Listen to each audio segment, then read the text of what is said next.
Man, I hate golf. Alright, Wyatt, you're not putting correctly. You gotta think about the putt. What do you want me to do? A physics project dedicated to golf? Mostly done by ChatGPT. Alright, to understand how to putt, you need to understand the physics behind a putt. Do you know the physics behind a putt? No, what are the physics? It's speed.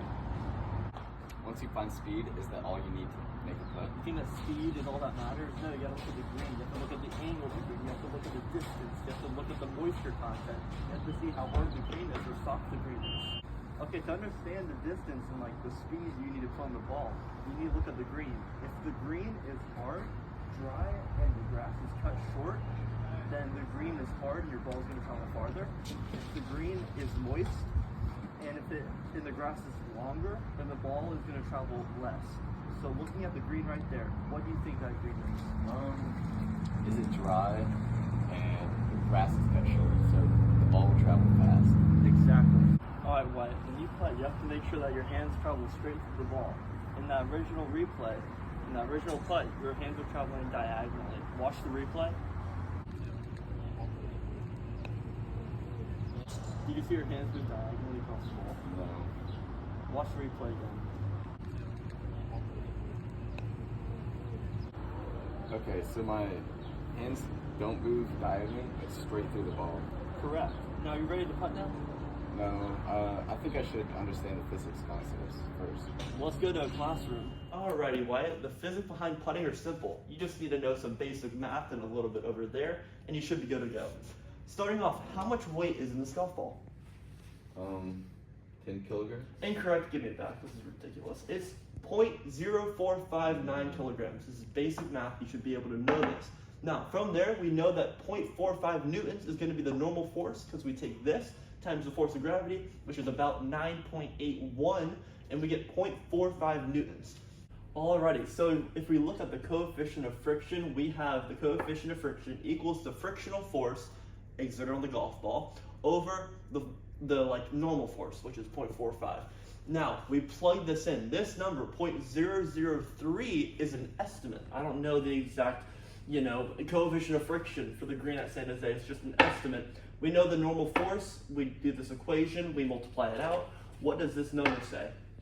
0.00135 newtons. Oh, my days are good at math. So we look at that. That is the frictional force, which is important because we're going to plug it into this equation, which is the acceleration equals the frictional force over the mass, which we get from here in kilograms. And that's going to get what number, Wyatt? 0.0294 meters per second squared. Terrible. It's supposed to be negative. You should have known that. Alrighty, Wyatt, take a stab what this means. So is this one the final velocity squared equals the initial velocity squared? Yep.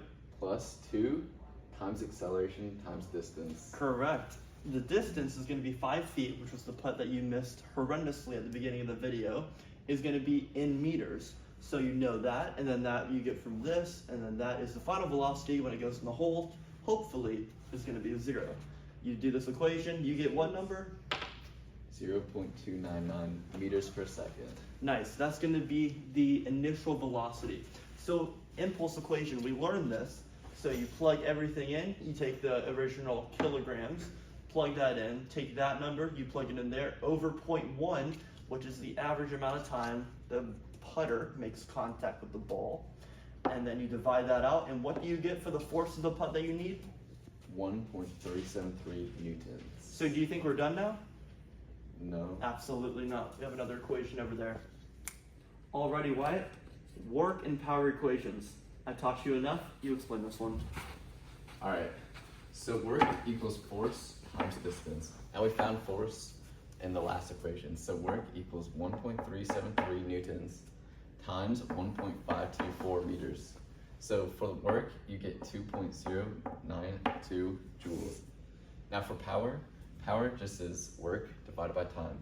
So we just found work, but 2.092 divided by the time that the putter comes in contact with the ball, which is 0.01 seconds, and you get 209.2 watts. All right, Wyatt. Remember what I taught you. About 6 foot putt. Maybe next time. With we'd like to thank our sponsors for this physics video, ChatGPT. ChatGPT was massively helpful in finding the research topics, and not only that, but finding out what sources to use from a variety of places across the web, whether that be YouTube, articles, or some random PDF by some random 15 years ago. ChatGPT was helpful in fusing together that information and putting it together so that we can make this presentation for you. Yes, you. We'd also like to thank ChatGPT for doing the actual mathematical equations involved, using equations we didn't even know existed. So ChatGPT was massively helpful with that. ChatGPT was also helpful for the menial tasks, like creating a works cited page, which I didn't know how to do. ChatGPT did it for me. Thank you, ChatGPT.